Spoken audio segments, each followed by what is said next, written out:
Now we have some statement that we can use to get out of a loop.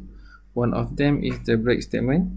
The break statement and the current loop and jump to the statement immediately following the loop. It is an executable statement. Okay, normally the flow will be something like this. Okay, and when the break run, it basically break out of the loop.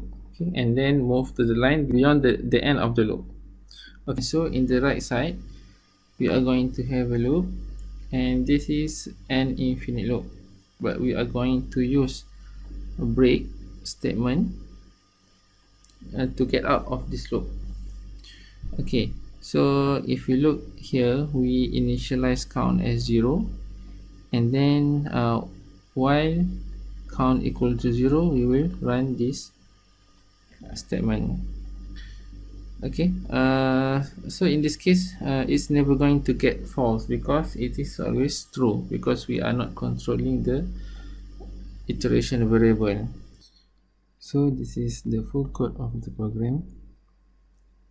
As you can see here, we have float dnum and dsum, and dsum is initialized to 0, and we have integer count that initialized to 0.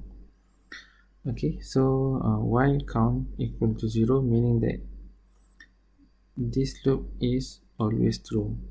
Okay, so we are going to break this loop if the user enter dnum as 0.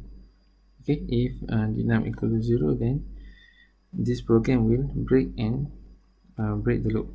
Okay, and then print out, it will break the loop and then print out the dsum, or the summation of odd entered number. So let's go to the program. Okay, so this is the program that written in Atom editor. Okay, same program, and if you run it, okay, we got something like this. Okay, this program will sum all numbers, input 0 to stop, enter number, insert number. So if we put 1, 2, 3, 4, okay, then we can keep writing, or we can just input 0, so 4, and input 0 to stop it.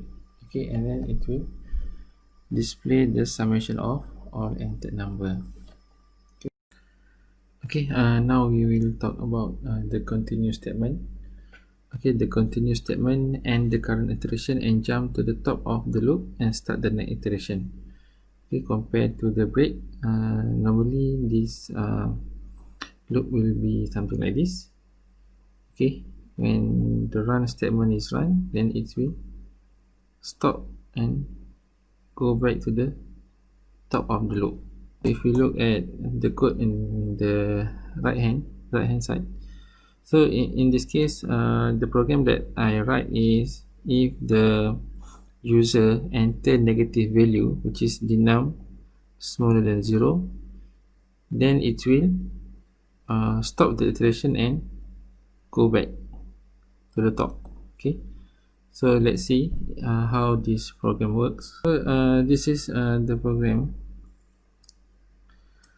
Okay, so I just insert this line. Okay, so if dnum smaller than 0, print negative value, try again, and then continue. Okay, so what we expect is the program will repeat the loop from the top of iteration. Okay, and if the entered number is 0, it will break the loop. Okay, so let's run the code. Okay, this program will sum all the number, input 0 to stop. Okay, enter positive number. So if we put just like before, 1, 2, 3, 4. Okay, and for example is we put it minus 1, then it will prompt, okay, negative value, try again, then we put 0 to, we can put 2, okay, and we put 0 to stop. Okay, so as we can see here, it's only at this value 1 2 10 10, and then minus 1, it just keep return to the top, and then plus 2 is become 12. Okay, so that's how we use continue to stop the current iteration and go to the next iteration. Okay, lastly, I will explain the summary of the difference between break and continue. Okay, so a break can appear both in switch, okay, which is belong in selection statement, and also for the loop, while continue can only appear in loop statement. Okay, a break causes the switch or loop statement to terminate the moment it is executed. It will break the loop or it will break the switch. Okay, while for continue, it doesn't terminate the loop, it causes the loop to go to the next iteration. Okay, all iterations of the loop are executed even if continue is encountered. The continue statement is used to skip statement in the loop that appear after continue. Okay, it will skip the statement after the continue, but it will go to the top of the iteration. Okay, that's all for this topic. Thank you.